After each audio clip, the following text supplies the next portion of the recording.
tenemos a veces problemas, tenemos dificultades, tenemos muchísimas cosas alrededor nuestro que no conocemos y pensamos que la vida cristiana siempre va a ser color de rosa. Y la vida cristiana no es ni de romance, ni es color de rosa. Y si ustedes quieren saber, pueden preguntarle a los hermanos que vivieron hace 2000 años atrás, perseguidos por el emperador Nerón y todas estas personas, acerca de si la vida cristiana es color de rosa. Reconocemos y sabemos que en Cristo Jesús podemos vencer todo aquello que venga. Así dice la Biblia ahí en Filipenses. Todo lo puedo en Cristo que me fortalece.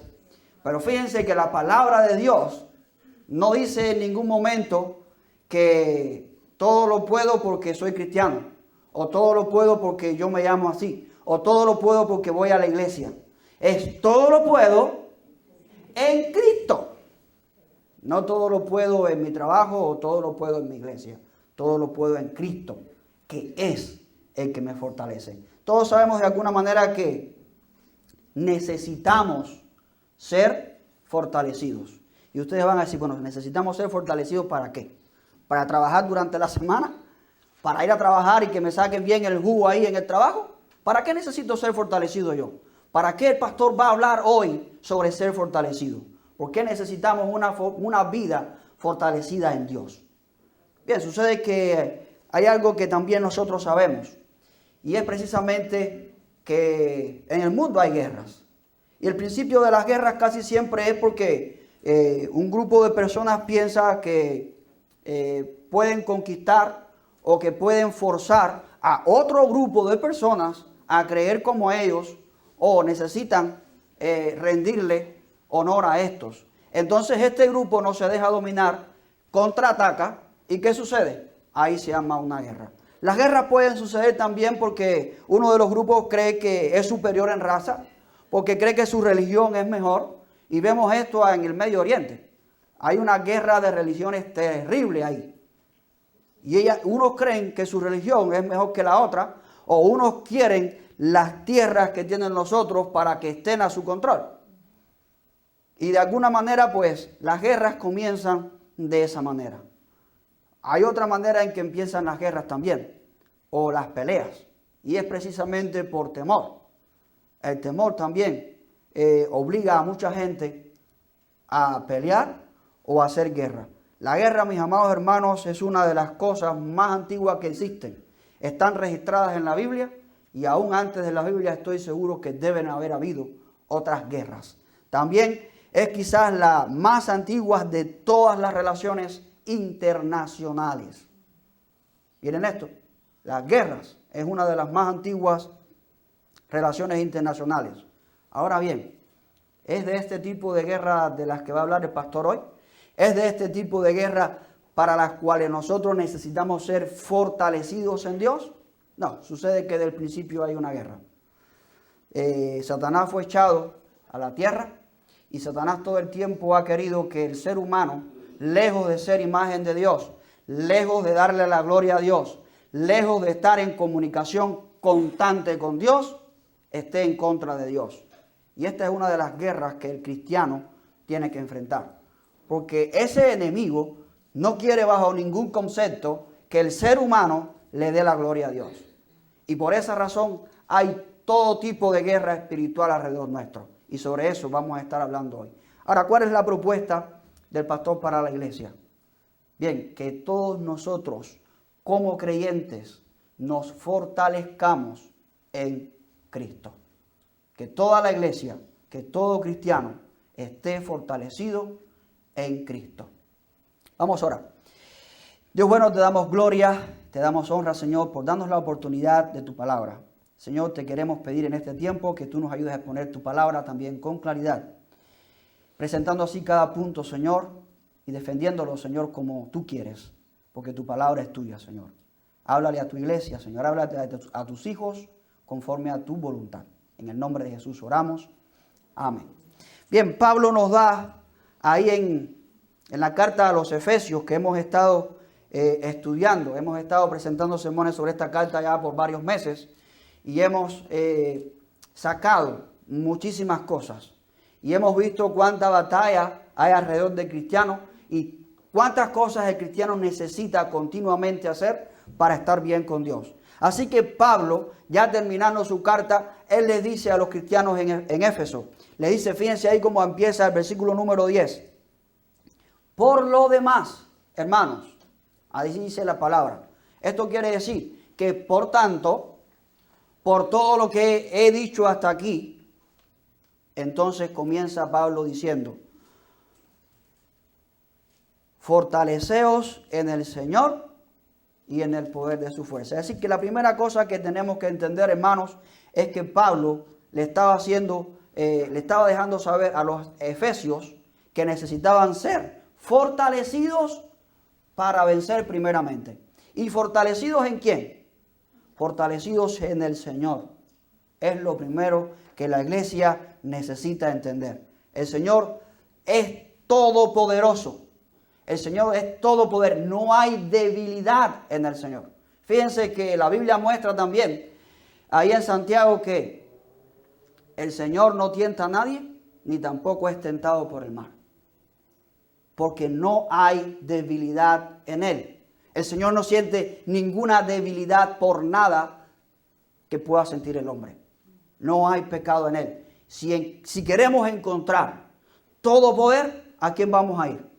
Al Señor Dios Todopoderoso. Y aquí la Biblia nos enseña claramente que nosotros necesitamos ser fortalecidos en el Señor. Me llama mucho la atención que Pablo utiliza 3 palabras que son prácticamente iguales. Fíjense, fortaleceos en el Señor y después utiliza poder y fuerza. 3 palabras que prácticamente indican lo mismo, pero en español. Vamos a ver de alguna manera en griego qué es lo que nos enseña esa palabra, incluso también en español. Cuando yo digo fortaleceos, está hablando acerca de que necesito ejercitarme. Cuando los varones y las damas van ahí al gimnasio, al gym, como le dicen aquí, van al gimnasio a correr, a hacer ejercicio para verse más hermositos ahora cuando venga el verano. Ejercitándose. ¿Para qué? Para poder lucir mejor, para poder hacer un trabajo mejor, para poder rendir más en alguna cosa. Es decir, que nosotros necesitamos fortalecernos, ejercitarnos, practicar algo para poder hacerlo mejor.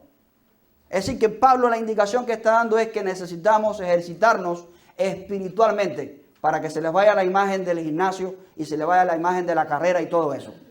Es espiritualmente que Pablo está diciendo que nosotros necesitamos ser fortalecidos.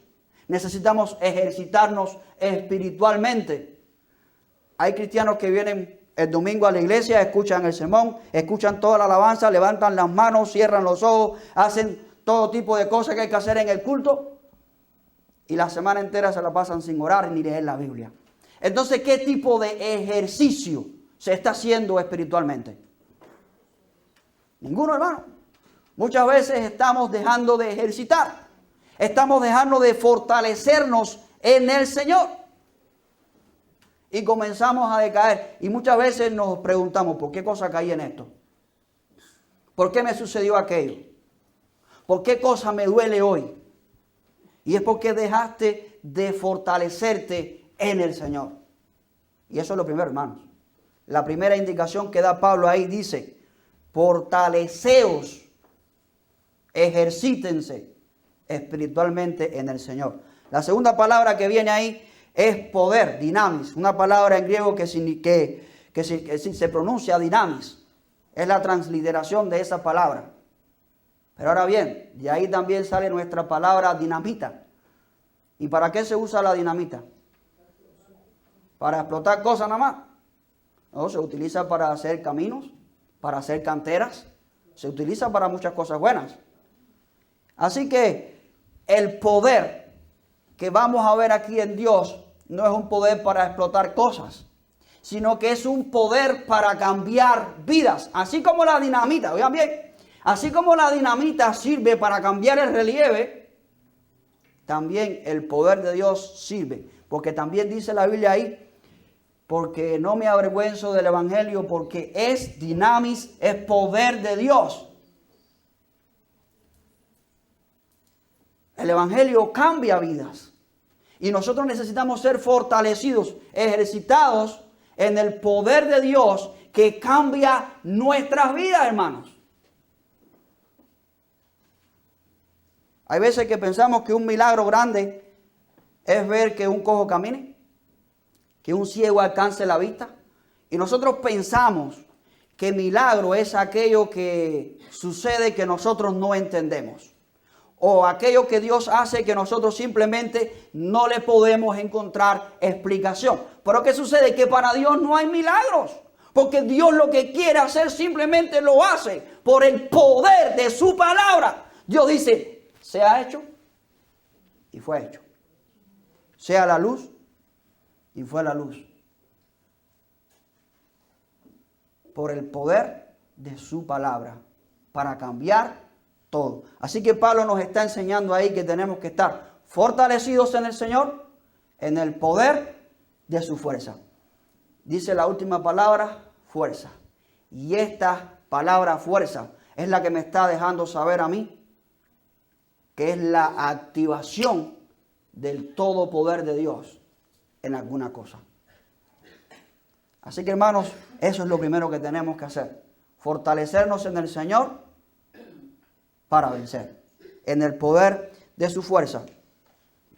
También una segunda cosa que tenemos que tener en cuenta. Primero, ser fortalecidos en el Señor. Segundo, porque la guerra que enfrenta el cristiano no es una guerra de este mundo. La guerra que hace el diablo, mis hermanos, no es una guerra convencional, sino es una lucha subversiva en terrenos tramposos con tácticas novedosas. Y muchos de ustedes pueden pensar, bueno, tácticas novedosas, tipo agente 007 James Bond.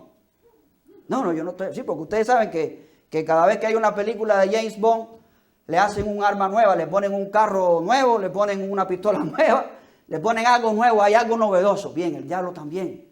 Aunque sigue usando la misma táctica que usó con Adán y Eva, que es la mentira. Porque sigue engañando al mundo de la misma manera. También usa tácticas muy novedosas. Y envuelve al mundo de tal manera en que la gente no quiere mirar a Dios. Quieren mirar tecnología, quieren mirar carros nuevos, quieren tener trabajos mejores, quieren tener una carrera mejor para tener más dinero. Pero muy pocas veces el hombre se detiene a mirar a Dios. Porque Satanás, el enemigo, sigue y continúa usando la misma técnica que usó al principio. Teniendo más dinero vas a ser mejor. Teniendo mejor carro vas a ser o vas a lucir mejor. Teniendo mejores cosas vas a hacer más. Porque ¿cuál fue la técnica que usó? ¿Alguien se acuerda qué fue lo que le dijo Satanás ahí a Eva? Dice, si Dios sabe que si ustedes comen van a ser como Él. Esa fue la gran mentira. Él sabe que si ustedes comen de ese fruto, ustedes van a ser como Él. Eso fue mentira. Ningún ser humano va a poder ser como Dios. Dios es Dios. No hay otro como Él. No hay otro como nuestro Dios. Y la táctica que Satanás utiliza es engañando al mundo. Y el mundo no se da cuenta porque vive ciego a esto. Y sigue peleando y luchando por aquello que cree que le va a hacer mejor. Y el único que puede hacer al hombre mejor es Dios. Y esa es la batalla que tenemos nosotros. Me llama mucho la atención la palabra que aparece ahí en el versículo número 12. Dice, porque no tenemos lucha contra sangre y carne, sino contra principados, contra potestades, contra los gobernadores de las tinieblas de este siglo, contra huestes espirituales de maldad en las regiones celestes. Miren, la palabra que aparece ahí como lucha, pale, en griego, es una palabra que denota, describe una pelea cuerpo a cuerpo con un enemigo y que no se acaba hasta que uno de los dos contrincantes termina o herido de muerte o muerto. La palabra pale, en griego, describe este tipo de lucha. Yo no sé cuántos de ustedes en algún momento estudiaron este tipo de lucha. Defensa personal, kung fu o karate o alguna de estas peleas. Pero lo primero que aprenden en una pelea es precisamente encontrar las debilidades de su contrincante. cuando los dos son demasiado buenos para encontrarse debilidades, lo que sirve es la técnica. Y mis amados hermanos, si nosotros no tenemos una buena técnica, vamos a perder la batalla. Porque nuestra lucha no es contra un enemigo que tú y yo podemos ver.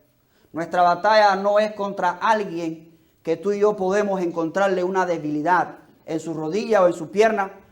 No, no es alguien que podemos ver de esa manera.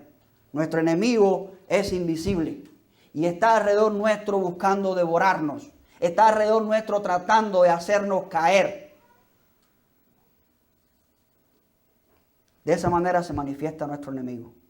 Y es difícil pelear contra alguien que tú no ves. Hace algunos años, en el 1986, en abril de 1986, la ciudad de Pripyat, en Ucrania, descubrió un enemigo mortal. La ciudad de ese día por la mañana se levantó. Todo el mundo salió a hacer algo en su trabajo, dejó a dejar los niños, salió a dejar los niños, todo aquello. Y esa misma noche, esa misma madrugada, en la central nuclear de Chernobyl, no sé cuántos de ustedes conocerán el desastre de Chernobyl, un desastre terrible. Esa planta, el reactor número 4, explotó. Y una nube de polvo radioactivo cubrió la ciudad de Pripyat. Pero este enemigo invisible no se veía. Y ellos se estaban quemando por dentro. Hermanos, la ciudad de Pripyat todavía hoy está abandonada. Ahí no vive absolutamente nadie. No vive nadie ahí. 20 años hoy, los que vivieron aquel día en Pripyat todavía están cáncer, malformaciones en los niños, etcétera, etcétera, etcétera. Porque se enfrentaron a un enemigo que no podían ver. La ciudad simplemente no sintió absolutamente nada. Igual nosotros estamos peleando muchas veces contra un enemigo que no podemos ver, que está engañándonos en nuestra mente, diciéndonos qué cosa es bueno quizás para nosotros, porque Él no viene a engañarnos con algo malo. Mucha gente piensa que Satanás se les va a presentar, como lo ponen en las películas, 2 tarritos, una cola y un tridente, y viene a pincharte para que te vayas para el infierno. Ese no es Satanás, hermano. Él no se va a presentar feo. Él se va a presentar por algo que te gusta. Él te va a poner delante algo en lo que tú eres débil. Y ahí es donde te va a hacer caer. Sí, porque tú a veces piensas que viene con cosas malas. O un tridente a pincharte ahí con 2 cuernitos. No, hermano, no. Así no se presenta. Él es muy sabio, muy inteligente. No más que Dios, por supuesto. Pero ahí en esa batalla es donde tú y yo tenemos que tener mucho cuidado. Porque nuestra batalla no es ni contra carne ni sangre, sino contra autoridades, contra principados, contra gobernantes de estas tinieblas, espíritu de maldad en los lugares celestiales. Primero, hermanos, tenemos que ser fortalecidos en el poder de la fuerza ¿de quién? El Señor Dios Todopoderoso. Segundo, sabiendo que nuestra batalla no es contra carne y sangre, es contra un enemigo que no podemos ver. Así que nosotros necesitamos entonces ser fortalecidos para defendernos y para atacar también. Miren lo que dice a partir del versículo 13. Por tanto, tomad toda la armadura de Dios para que podáis resistir en el día malo. Y habiendo acabado todo, estar firmes. Miren esto, no se trata de ir a la batalla, de pelear ahí. No se trata de esto, sino que cuando venga el día malo. Porque hay iglesias que andan haciendo equipo de exorcismo. Hacen equipo de exorcismo y vamos para allá a hacer un exorcismo. ¿Quién dijo que la iglesia tiene que hacer equipo para hacer eso? La iglesia tiene que hacer equipos para ir a evangelizar en el poder de la fuerza del Señor. Si se presenta uno de estos fenómenos, entonces hay que ver qué hacemos. Por eso siempre cuando vamos a predicar tenemos que ir en oración, en el poder del Señor. No que voy a predicar porque voy a predicar el evangelio y ya. No, prepárate porque tú vas a hacer una obra que no es tuya. Tienes que estar preparado, mi amado hermano. Así que Ahí claramente la Biblia dice que ponte toda la armadura de Dios para cuando venga el día malo. Ahí es donde tenemos que estar preparados nosotros. Para cuando venga el día malo, no solamente que venga, sino para que después que pase el día malo nosotros estar ¿cómo? Firmes. Así que lo primero que tenemos que hacer, mis amados hermanos, es ponernos toda la armadura de Dios. Otra parte de la fórmula para ser vencedores como soldados cristianos es la vestidura apropiada. De igual manera que Dios es la fuente de poder para el cristiano en la contienda contra nuestro enemigo. Dios nos ha provisto una armadura que es necesaria para nosotros. Y en esta armadura está compuesta por 6 piezas o 6 partes, las cuales vamos a estar estudiando un poquito más adelante. Pero fíjense que la palabra de Dios ahí dice, vístanse o pónganse, tomad toda la armadura de Dios para que podáis resistir en el día malo. Fíjense que dice ahí, toda la armadura. Yo me acuerdo, yo era soldador en Cuba. Yo soldaba con arco y aire, y también, bueno, y todo tipo de soldadura hacía yo en Cuba. Estuve soldando casi 20 años, hasta que vine hasta los Estados Unidos. Desde los 15 años estoy soldando. Estuve soldando, ya no me dedico a eso. Pero yo tenía una muy mala maña. Y se los confieso, se los tengo que confesar. Yo me ponía un guante en esta mano, me ponía las polainas, me ponía el peto, la careta y un gorro.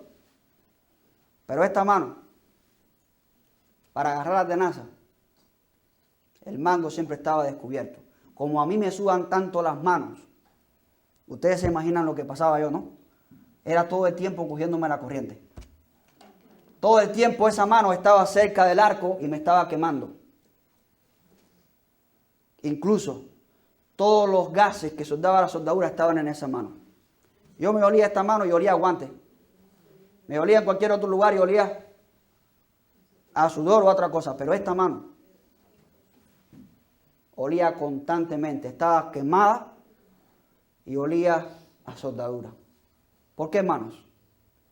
Porque no me ponía toda la protección. Hay veces que tú y yo también nos gusta dejar de usar la protección. Y ahí dice claramente que nosotros necesitamos tomar una parte de la armadura. Dice ahí. ¿Cuántos trajeron su Biblia hoy aquí? ¿Cuántos trajeron su Biblia? ¿Están siguiendo conmigo el pasaje de la Biblia? ¿Qué es lo que dice ahí? Dice tomar una parte de la armadura y póngansela. Toda la armadura. Toda la armadura, hermanos. Hay veces que nosotros pensamos que unas partes de la armadura son mejores que otras porque nos van a cubrir en partes que necesitamos ser cubiertas. Pero fíjense que no. Dice claramente la Escritura que es palabra de Dios. Tomen toda la armadura. Aparte de que, por supuesto, la armadura de Dios está compuesta de tal manera en que una parte va a estar estrechamente relacionada con la otra. Y ahora vamos a ver eso. Así que lo primero que tenemos que hacer, mis amados hermanos, es precisamente ponernos toda la armadura de Dios. Para cuando venga el día malo, tú y yo podamos estar completamente firmes. Hay 2 deberes que el cristiano tiene que tener en cuenta al ponerse la armadura de Dios. Primero, resistir. Y segundo, estar firmes. Así que poniéndonos la armadura de Dios, vamos a ver cuáles son las partes que tiene esa armadura. Ya que la guerra no es de este mundo, nosotros no vamos a salir al campo con una careta, con un peto, polainas y guantes. Porque la guerra no es de este mundo. Oigan bien, hermanos. Las armas tampoco son de este mundo. Y digo esto ¿por qué? Porque lo primero que vamos a tener ahí en cuenta es el cinturón. Ahí la palabra habla del cinturón. Dice, ceñíos, ahí a partir del versículo 14. Dice, estad firmes, ceñidos vuestros lomos con la verdad. El cinturón, ceñidos los lomos. Para los hebreos, el lomo no era la espalda. Para muchos de nosotros, cuando hablamos de lomo, estamos hablando de la espalda. Pero no, ahí no dice, ahí esto no quiere decir que sea tu lomo. Es tu cintura. Para un militar, para alguien que se vaya a poner toda la armadura, necesita que tener todo bien aguantado aquí en la cintura. Cuando yo estuve en el ejército, a mí me obligaron a ponerme lo que le decíamos sambrán, a la anchura de la cabeza, aquí en la cintura. Lo ajustábamos a la anchura de la cabeza y después para la cintura. Porque en el sambrán iba la cantimplora, iba una pala, iban todas las municiones y todo eso pesaba. Y si ese cinturón iba suelto, tú no podías correr, no podías moverte, era imposible hacer las cosas. Así que lo primero que Pablo nos enseña ahí es ponernos bien el cinturón. Y es un cinturón de este mundo, está hablando Pablo que es un cinturón de este mundo. Miren cómo dice ahí, con la verdad. De alguna manera nosotros siempre decimos mentira. La verdad es algo que Dios tiene. Es de Dios la verdad. Jesucristo dice que Él vino a este mundo a dar testimonio de lo que es la verdad. Y la verdad tiene que ser la que ajuste toda nuestra vestidura. En otras ocasiones hemos hablado de la vestidura del hombre. Quitarse el viejo hombre y vestirse de nuevo. Y este cinturón de la verdad es el que ajusta todo el vestido. Así que lo primero que tenemos que tener en cuenta, hermanos, para ir a la batalla, es tener bien puesto el cinturón. Dice Proverbios capítulo 23, versículo 23, dice, compra la verdad y no la vendas. Fíjense si es importante la verdad para el cristiano. Hablar siempre con verdad. La verdad no es solamente una idea que el hombre tiene, sino también es un camino por el cual tú y yo necesitamos andar. La segunda parte de la armadura que viene ahí dice que es la coraza. Vestidos con la coraza de justicia. Y este es uno de los requerimientos más importantes para el creyente, ya que la coraza es la que vestía al soldado en su pecho y cubría todas sus partes y sus órganos principales, sus órganos vitales, de entre los cuales estaba ¿cuál? El corazón. Y Dios quiere que nosotros tengamos corazones rectos. Recuerden que no estoy hablando de cosas materiales, hermanos. Estoy hablando de cosas que no son de este mundo. La rectitud y la justicia es de Dios. Y solamente Dios puede justificarnos a nosotros. La Biblia dice que no hay justo, ni tan siquiera uno hay que sea justo. Y no podemos confundir a veces los términos. Entre justo, de por nosotros mismos ser justos, o haber sido justificados por Dios. Eso es una cosa muy diferente. Haber sido justificado por Dios.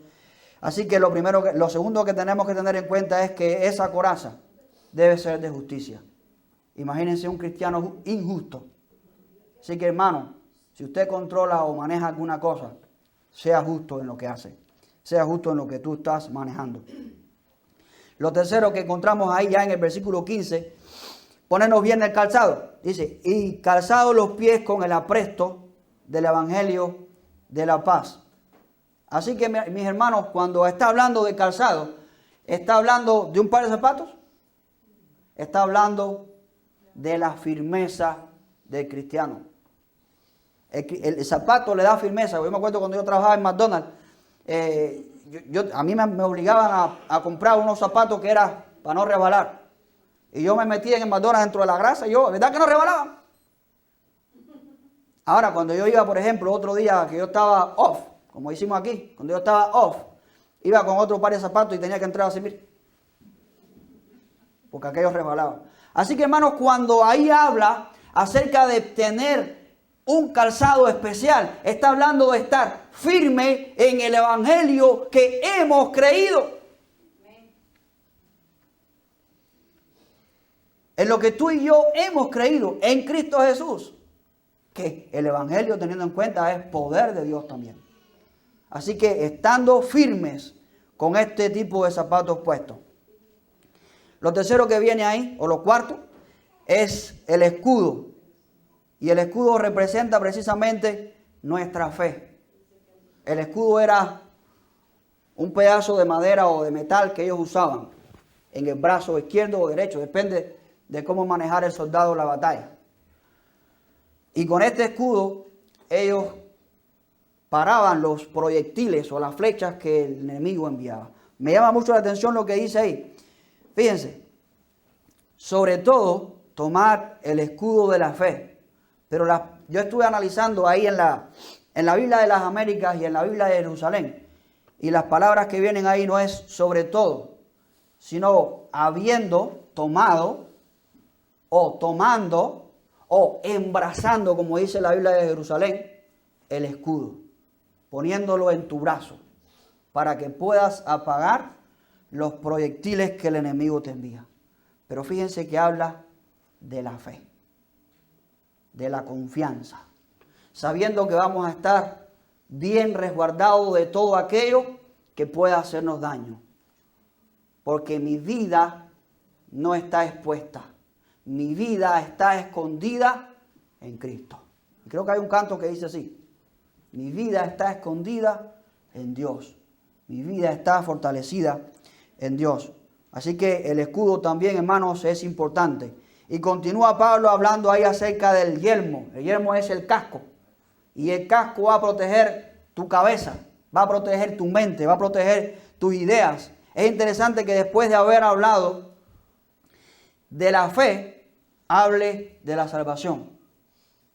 ¿No se dieron cuenta? El escudo de la fe, el yelmo de la salvación. ¿Acaso la Biblia nos dice que somos salvos? ¿Somos salvos por qué? Por la fe, por la gracia. ¿Verdad? Hemos encontrado esto en la Biblia, hermanos. Y fíjense que Pablo no comete ni un error ahí. Él continúa hablando de tal manera en que nosotros podamos darnos cuenta de la importancia que tiene combinar una parte de la armadura con la otra, sin que falte ninguna. Sigue Pablo hablando ahí y por último llega a la palabra de Dios, que es ¿qué cosa? La espada, que sirve para defenderte, pero también para atacar. Ahora bien, ¿ustedes se imaginan dándole biblazo al enemigo? ¿Cómo es que la Biblia enseña aquí? ¿Cómo es que nosotros podemos usar la Biblia como una espada?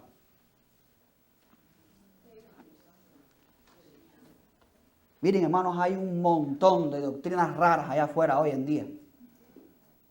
Un montón de doctrinas raras allá afuera hoy en día que meten miedo. ¿Y saben por qué? Porque muchas veces nosotros creemos lo que mucha gente dice. Porque no leemos la Biblia. Porque tenemos la Biblia en nuestra casa y no la leemos. No aprendemos Biblia. No aprendemos lo que Dios dice en su palabra. Y cuando alguien viene a decirnos a nosotros algo que no está en la Biblia, nosotros tenemos que hacerle frente con lo que sí dice la Biblia. Hay un dicho, un refrán muy popular ahí, la gente se lo atribuye a Dios. Y dice así: Dios dice, ayúdate. ¿Dónde dice eso la Biblia? ¿Se dan cuenta de lo que les estoy explicando? Entonces, cuando nosotros no estudiamos la Biblia, nos quedamos así, porque es un refrán. Y creemos que ese refrán está en la Biblia. Y en ningún lugar de esta palabra, en ningún lugar de este libro, dice, ayúdate que yo te ayudaré. Entonces ahí la Biblia hace función. Cuando nosotros conocemos realmente la palabra de Dios, funciona como una espada. Y por eso Pablo no la omite bajo ningún concepto. Así que la Biblia nos sirve a nosotros como espada. Así que, hermanos, ya vimos fortalecernos en el Señor. En el Señor, porque la guerra no es una guerra. El enemigo que tenemos no es un enemigo visible. Así como tampoco, mis amados hermanos, se nos puede olvidar toda la armadura de Dios. Sabiendo que la armadura de Dios está compuesta por armas que no son de este mundo, como la guerra que estamos enfrentando no es de este mundo. Y por último, mis amados hermanos, ahí Pablo nos enseña que debemos estar fortalecidos para interceder por otras personas. Interceder como, en primer lugar, ahí en el versículo 18, dice, orando en todo tiempo con toda oración y súplica en el Espíritu y velando en ello con toda perseverancia y súplica por todos los santos. Hay gente que piensa o malinterpreta ahí las cosas y piensan que la oración es una parte o una pieza de las otras 6. Y no, eso es un error. La oración no forma parte de esas 6, pero sí ayuda a que las otras 6 estén, miren, bien puestas. Ayuda a que las demás estén bien puestas. Y una de las cosas que tiene que hacer el cristiano es orar sin cesar. Yo le pregunto a los jovencitos ahí en las clases de los viernes, yo le pregunto, ¿ustedes leen la Biblia todos los días? ¿Ustedes oran todos los días? Ah, bueno, sí, cuando vamos a comer. Es que le van a pedir permiso a Dios para comer, no para darle gracias. Muchas veces eso es lo que pasa. Y mis hermanos, nosotros como padres tenemos que enseñarle a nuestros hijos, oigan bien padres, que nuestros hijos tienen que orar. E interceder por nosotros que somos sus padres. E interceder por otros que todavía no le conocen. La oración es importante. Y Pablo no la pasó por alto. Ahí lo dice clarito. Orando en todo tiempo. En todo tiempo. Unas veces orando porque tengo un problema, otras veces orando dándole gracias a Dios, otras veces orando porque necesito de Dios sabiduría, otras veces orando porque necesito de Dios dirección, otras veces orando por lo que usted quiera entender, hermano, pero orando en todo tiempo. Hay gente que ora cuando llega nada más que a la iglesia. Hay un hermano que está orando aquí por la palabra de Dios, orando para presentar el culto, y este hermano simplemente baja la cabeza y se queda pensando en qué va a comer después que está el culto, después que se acabe el culto. Y eso no es oración. Hermanos, tenemos que presentarnos a Dios continuamente en oración. Así que intercediendo también por nuestros hermanos. Y ahora tenemos un buen tiempo para orar por nuestros hermanos. Tenemos a una hermana que está a punto de dar a luz y no dio a luz. Tenemos un hermano que está ingresado en el hospital. Tenemos un hermano que se operó hace poco de la columna. Tenemos una hermana que hace 3 meses que no viene a la iglesia porque está enfermita. Y yo estoy seguro que todos ustedes, desde aquí, desde Dora, que es la más que tengo a este lado, hasta Angélica, que estaba un poquito después de Rey, todos necesitan, y por supuesto el pastor. El pastor es el primero. Necesitamos oración. Y Pablo nos dice ahí que tenemos que orar e intercediendo por todos nuestros hermanos. Y por último, mis amados hermanos, intercediendo también, tenemos que estar fortalecidos, intercediendo también, presentándole el Evangelio a otros que todavía no conocen a Dios. Quizás tú estés diciendo ahí en tu corazón, no, pero es que yo no sé tanto para presentarla. Es que yo soy cortico de palabras, no sé mucho como... Bueno, ahora tenemos un taller para que usted aprenda a presentar el Evangelio. Aparte de eso, su testimonio. ¿Qué usted era antes de conocer a Cristo? ¿Cómo usted estaba cuando conoció a Cristo? ¿Y qué usted ha venido a hacer después que conoció? Ese es el testimonio. Esa es la forma de presentar el Evangelio más sencilla que usted puede tener. Así que, mi amado hermano, tenga presente estas cosas. ¿Cuáles son?